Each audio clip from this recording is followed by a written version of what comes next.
Hi friends, welcome to Telangana moment channel. ఈరోజు ఈ వీడియోలో తెలంగాణ అభయారణ్యాలు మరియు జాతీయ పార్కుల గురించి తెలుసుకుందాం.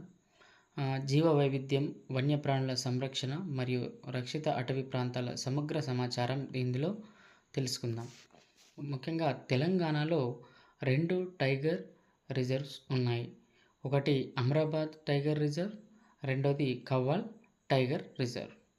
మరి అమ్రాబాద్ పులుల అభయారణ్యం, అమ్రాబాద్ టైగర్ రిజర్వ్ ఇది ఏ జిల్లాల మధ్య విస్తరించి ఉంది అని అంటే నాగర్ కర్నూల్, నల్గొండ.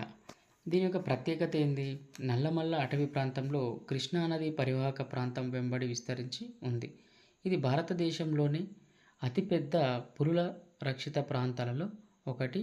మరి ఇక్కడ ఈ యొక్క అమ్రాబాద్ ప్రాంతంలో, ఈ యొక్క నల్లమల్ల అటవీ ప్రాంతంలో నివసిస్తున్నటువంటి తెగ ఏది అని అంటే చెంచు తెగ, చెంచు ట్రైబ్స్.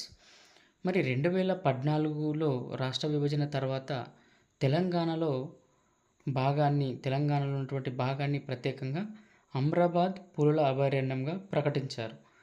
మరి అంతకుముందు 2014కు ముందు అమ్రాబాద్ పులుల అభయారణ్యంకు పేరు ఏముండేనంటే నాగార్జున సాగర్ శ్రీశైలం పులుల అభయారణ్యం అని పేరు ఉండేది. ఈ అడవుల్లో ముఖ్యంగా నాగార్జున సాగర్, శ్రీశైలం రిజర్వాయర్లు ఉన్నాయి. నాగార్జున సాగర్ ఏ నదిపై నిర్మించడం జరిగింది అంటే కృష్ణా నదిపై. ఈ నాగార్జున సాగర్కు 2 ప్రధాన కాలువలు ఉంటాయి, కుడి కాలువ, ఎడమ కాలువ. కుడి కాలువ పేరు జవహర్ కాలువ, ఎడమ కాలువ పేరు లాల్ బహదూర్ శాస్త్రి కాలువ. మరి ఇదే నల్లమల్ల అటవీ ప్రాంతంలో మల్లెల తీర్థం జలపాతం ఉంది. ఏ నదిపై ఉంది అని అంటే కృష్ణా నదిపై ఉంది. ఇదే నల్లమల్ల అటవీ ప్రాంతంలో మన్నానూర్ తెలంగాణ కాలాపాని, అంటే తెలంగాణ కాలాపాని అని అంటే బ్రిటిష్ కాలంలో ఏ విధంగా అయితే బ్రిటిష్ కాలంలో ఏ విధంగా అయితే అండమాన్ జైలు నిర్మించారో అదే మాదిరిగా ఇక్కడ కూడా ఈ నల్లమల్ల అటవీ ప్రాంతంలో ఒక తెలంగాణ కాలాపానిని స్టార్ట్ చేయడం జరిగింది. ఏ సంవత్సరంలో అంటే 1905. అప్పట్లో ఉన్నటువంటి నిజాం రాజులు ఈ యొక్క కాలాపాని అంటే విషపు నీరు అని అర్థం. అంటే అంత కఠినంగా వాళ్ళు శిక్షించేవారు, అంత కఠినంగా అక్కడ బంధించేవారు. నిజాంకు వ్యతిరేకంగా పోరాడిన వారిని ప్రతి ఒక్కరిని తీసుకెళ్ళి దాంట్లో వేసేవారు. మరియు జంతువులు ముఖ్యంగా ఈ యొక్క అభయారణ్యంలో పెద్ద పులులు, చిరుత పులులు, మౌస్ డీర్, కొండగొర్రె, లేడి, ఎలుగుబంట్లు, చౌసింగ, రకరకాల పక్షులు మనం చూస్తాం. మరి మౌస్ డీర్ అంటే మూషిక జింక.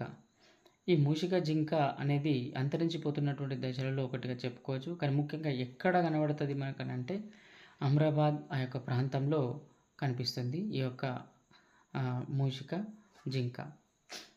మరి కవ్వాల్ పులుల అభయారణ్యం ఇది ఏ జిల్లాల మధ్య విస్తరించి ఉంది అని అంటే మంచిర్యాల, ఆదిలాబాద్, ఆసిఫాబాద్, నిర్మల్ 4 జిల్లాలలో విస్తరించి ఉంది. మరి ఏ సంవత్సరంలో స్థాపించారు అంటే 1965లో స్థాపించబడింది. కానీ 2012లో టైగర్ రిజర్వ్గా గుర్తించబడింది. అంటే తెలంగాణలో 2 టైగర్ రిజర్వ్స్ మాత్రమే ఉన్నాయి. ఒకటి అమ్రాబాద్, రెండవది కవ్వాల్ టైగర్ రిజర్వ్. మరి కవ్వాల్ పులుల అభయారణ్యం ప్రధాన కేంద్రం ఎక్కడ ఉంది అని అంటే జన్నారంలో ఉంది. ఈ జన్నారం ఏ డిస్టిక్లో ఉంది అని అంటే మంచిర్యాల డిస్టిక్. మరి ప్రత్యేకత ఏంది?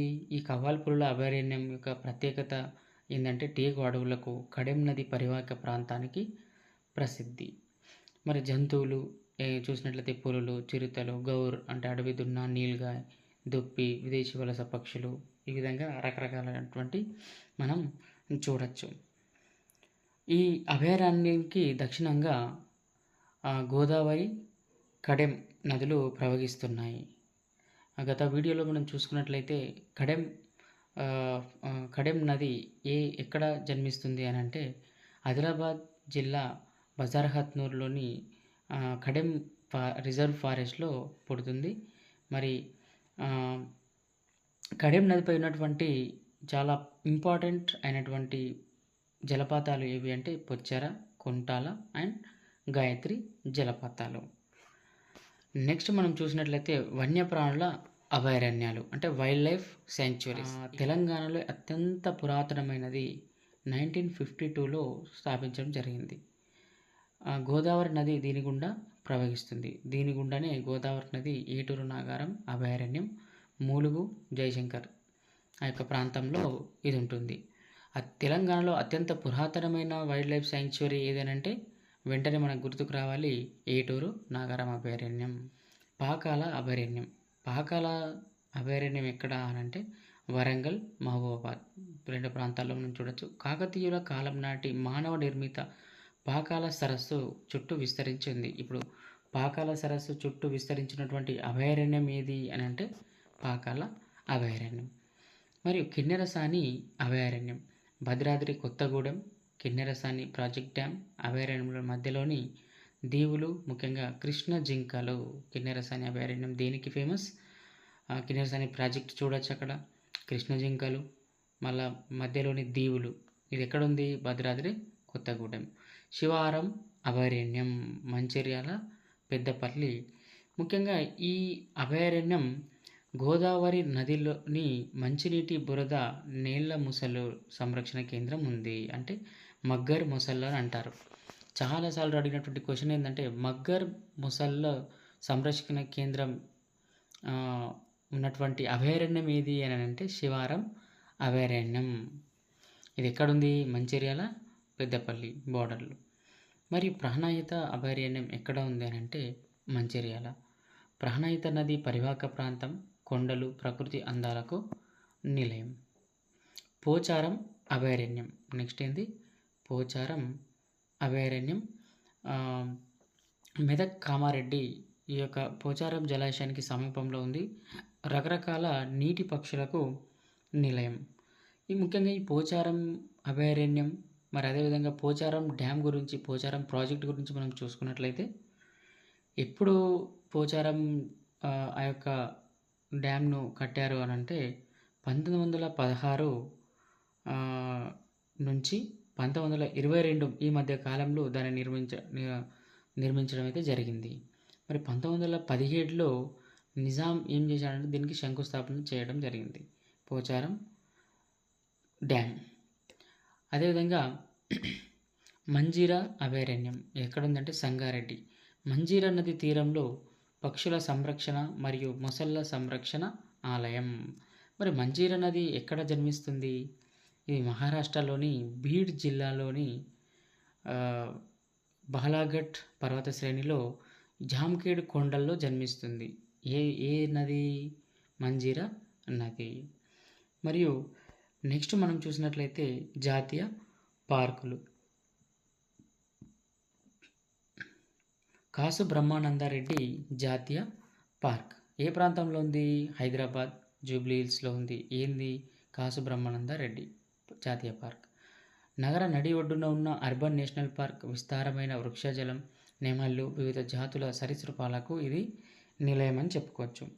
మరి 1967లో ప్రిన్స్ ముకారం జా నివాసం ప్రాంతం వద్ద ఏర్పాటు చేశారు.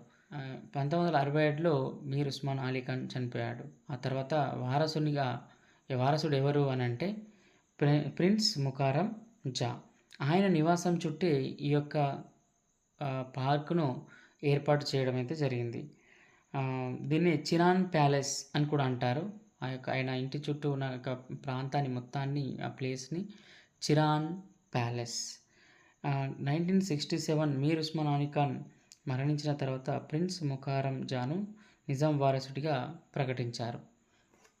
మరియు నెక్స్ట్ మహావీర్ హరిణ వనస్థలి జాతీయ పార్క్. ఇది ఎక్కడుంది? హైదరాబాద్లోని వనస్థలిపురంలో ఉంది. తెలంగాణ రాష్ట్ర జంతువైన కృష్ణ జింకల ప్రత్యేక సంరక్షణకు అత్యంత ప్రసిద్ధి చెందిన పార్క్. ఏ పార్క్? మహావీర్ హరిణ వనస్థలి జాతీయ పార్క్. మరి ఎందుకు మహావీర్ అనే పేరు రావడం జరిగింది అని అంటే వర్తమాన మహావీరుడి యొక్క 2500వ జయంతి సందర్భంగా, అంటే 2500 జయంతి సందర్భంగా 1975లో దీన్ని ఏర్పాటు చేయడం జరిగింది. దీన్ని ఏ సంవత్సరంలో ఏర్పాటు చేశారు అంటే 1975, 1975లో.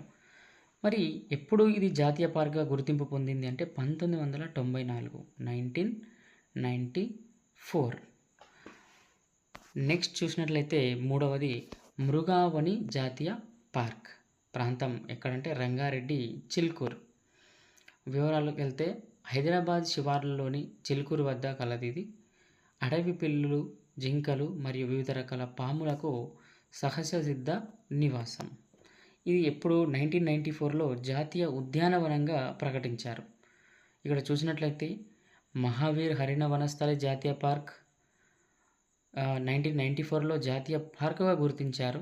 కానీ మృగావని జాతీయ పార్క్ ఉద్యానవనంగా 1990 సేమ్ ఒకటే సంవత్సరంలో 1994లో. Okay, thank you friends, thank you for watching.